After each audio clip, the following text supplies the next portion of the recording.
trust, he gains the ability to sculpt their very thoughts. You are wise to fear these rings. Galadriel. Hello everyone, Daniel here from the Next Issue Podcast. On today's video, I'll be doing a review for Rings of Power Season 2, Episode 5, The Halls of Stone.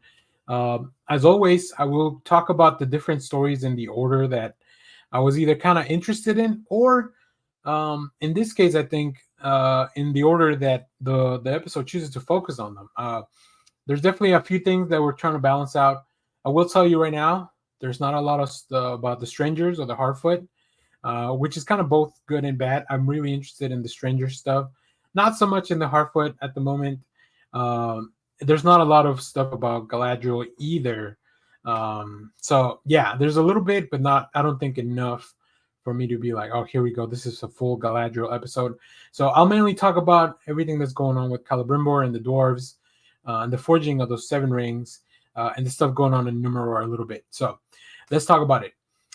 First of all, I gotta say there were some incredible visuals here in this episode. Some really cool effects as well. I think everything. I really like the look of Numenor. It doesn't look like a cheap set to me. It looks like, specifically like the palace and everything. It looks great.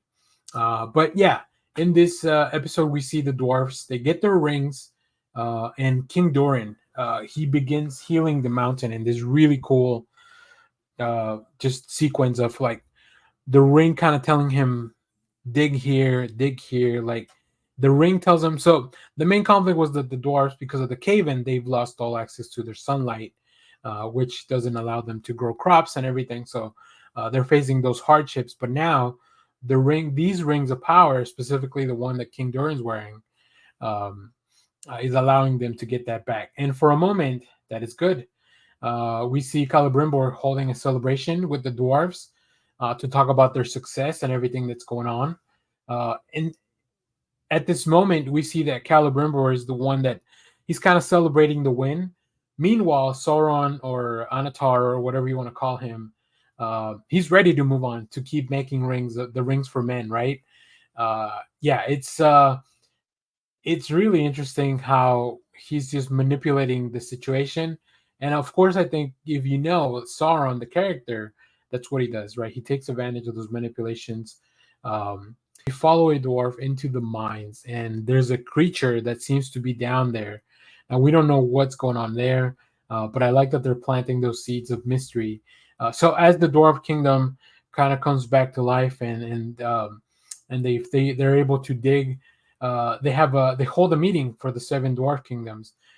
So that King Doran can tell them about the rest of the rings, right? So that's very cool. I think that makes it to where we see how this is kind of starting to spread, and I that just really works.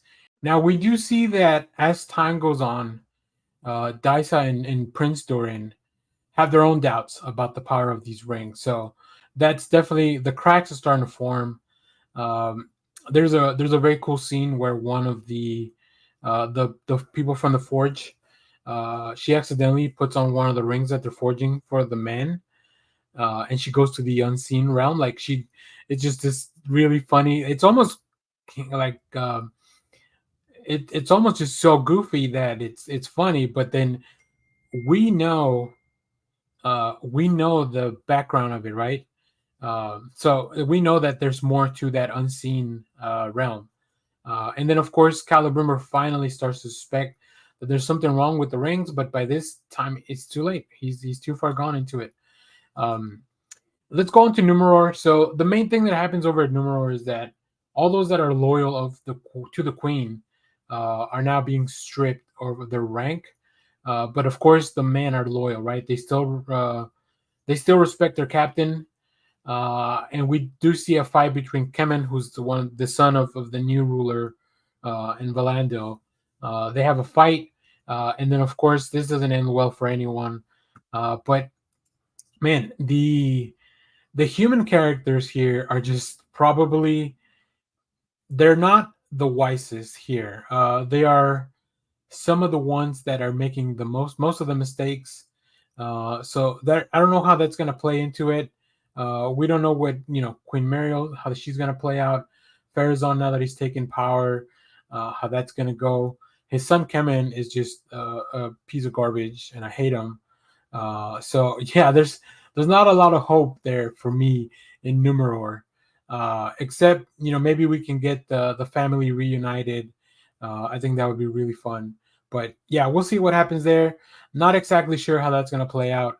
Um, this was probably the least the episode that captured my attention the least, and I just mean that because the other ones have been so good. So I do think that we needed a transition episode, and this is it.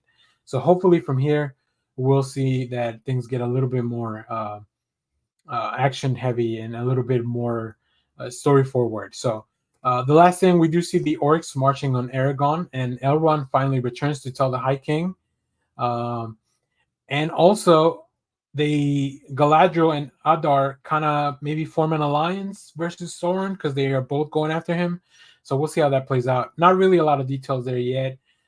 We don't know what happened with that giant orc that also came. Now that it knows that Sauron is back, we don't know how that's going to play out. So overall, really enjoyed this episode as well. So if you're watching this show, let me know what you thought about this episode. And as always, thank you for watching, everyone. Remember to share, like, subscribe, hit the bell so you know when we go live. That is most Saturdays, 10 a.m. Central Standard Time. Stay tuned. We have more comic reviews, trailer reactions, TV recaps, all that fun stuff here in the channel. Thanks for watching, everyone. Bye-bye.